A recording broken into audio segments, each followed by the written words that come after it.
Welcome to part 2 of Website Critiques with Bryan and Chris, where we're still taking a look at Katie's website.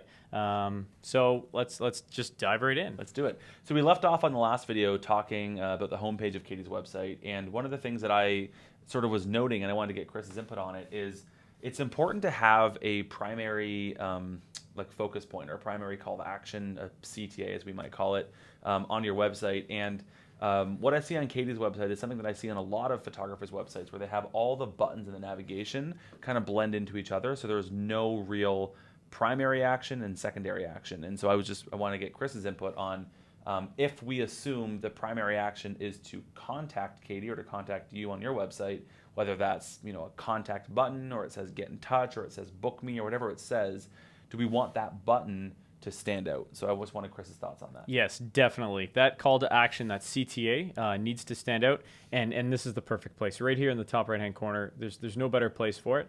And in fact, I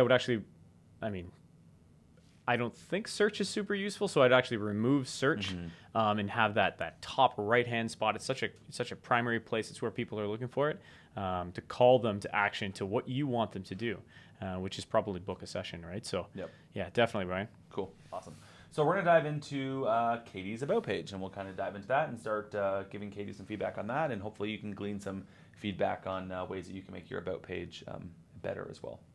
So initially, I like that the logo stays there. I actually had the concern there previously on the last page that as you scroll, you lose the logo. Do you have any concern on that, or? I was thinking the same. With her logo, it's hard to keep. It's a pretty high logo. What are your thoughts, though? Yeah, I mean, definitely with a shorter bar, it's going to be tough to put the logo up there and not really butcher the look of it. But if you had like a little almost typeface or a little icon that you could use, maybe pull out a piece of this. But I mean, if you do it nowhere else, then it doesn't really make sense, right. I guess. You can see even her favicon here in the top right. It's in the top left is a heart, which doesn't really speak to her brand that much. But so maybe that's okay that it goes with it. Yeah. What's your first thought when you hit this, aside from the logo? It's a wall of text. Yeah. That's, I think, treating type on your website, especially when it comes to your About page, you want to build a relationship, you want to build connection, you want to talk about your unique selling proposition. And Katie's obviously given some thought into the verbiage she's using here, but it's so easy to take your WordPress editor or your Squarespace editor and just kind of dump text into it. Totally. I think it needs some treatment. Yeah, and I think maybe this goes all back to high school or whatever, but I think we were taught back in high school that paragraphs were 7 to 8 sentences long, but in marketing that doesn't happen, right? No. Or even just pick up I always kind of go back to a newspaper or a magazine. Yep. Those first few paragraphs, they're really trying to catch your attention. They're going to be 1 to 2 sentences in maximum in length. Yep. 3 to 4 would be the average, right? So I would definitely say break those out into separate paragraphs. Maybe pull some out, do some bolding, add some italics, maybe even pull some out into some larger, more beautiful text, that kind of stuff. Maybe even consider shortening the text. Would all be good suggestions, I think. It's not my forte. No, I know you don't like shorter text, but at least formatting it so that it's inviting, right? Sure, yeah. And if you read, I always like to say this to students. I say, okay, if you're building a page and you have all this text, and you ask someone to sit down in front of your website and you give them maybe 2-3 seconds to look at the website, what did they see, right? So what was the message that actually stuck in? Because you have to understand, somebody might hit this About Katie page, they might be looking for something, and they're just going to kind of scroll, right? And what are they seeing? Right now, because it's not a crafted experience in such a way with the text, they're probably going to see some random words in here. They're going to see About Katie. They're not really going to get the message that you want them to get, right. Where take a look at it, figure out what that core message is, bring that text out in the forefront, so then if they're only there for 4 or 5 seconds, they actually still get the message that you want them to see. Totally. Right? I think a really easy way to do that on your website is if you have testimonials or kind words or positive feedback that people have sent you. Like I know that Katie has a separate page for it.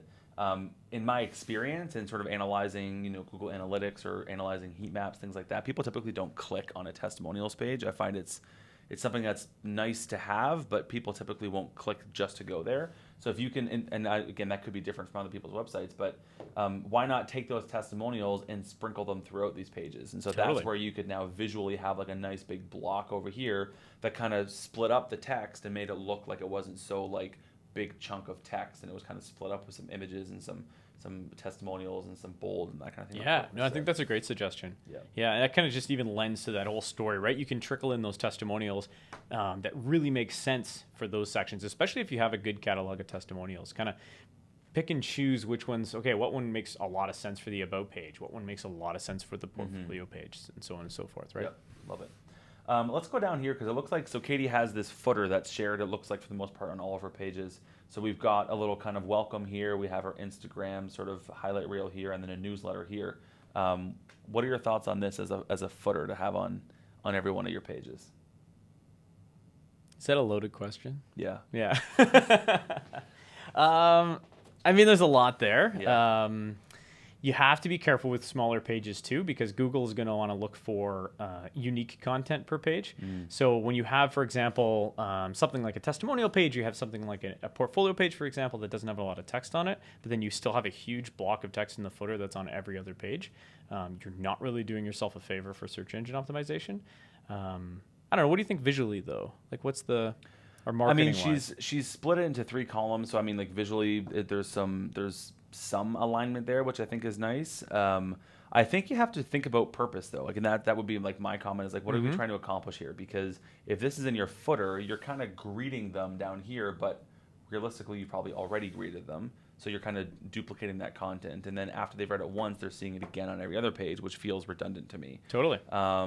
Showing your Instagram, I think, is nice to get people connected there, but is there value in having like the load more, for instance, right? I mean, I would rather, if I'm going to show my Instagram profile and if I want people to come follow me on Instagram, I want to just tease them maybe with a couple of my recent images and then say like, hey, come on over to Instagram to follow me. So I like this follow me button.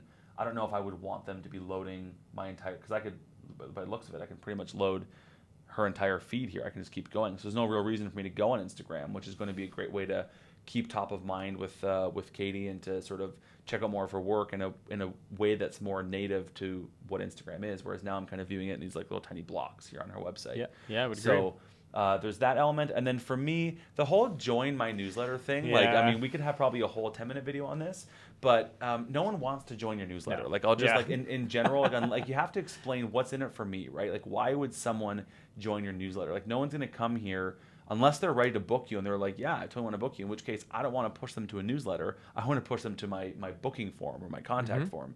So maybe instead of join my newsletter, it's like, you know, get a tip on how to hang portraits in your home or like some other benefit as opposed to like just join my newsletter, because joining my newsletter just feels very like, what, so just give me your email so I can market to you? Like, it feels very cold, right? Yeah, exactly. Yeah. Why should I do that? Why should I give my email address away? Yeah. You're not giving me any value. And they're most likely not going to be reading this. And even if they do, it's like, that's fine. If I want to engage with you, if I want to see what you're doing, I'll just come back to your website, right? Where your goal is definitely get their email address. And everyone's told, like, you know, as in the marketing realm, we have to get people's email addresses. That's the best way to do it. That's the best way to keep in contact with clients. That's great. So spend the extra few minutes and create some sort of lead magnet, right? Some sort of value proposition back to the user.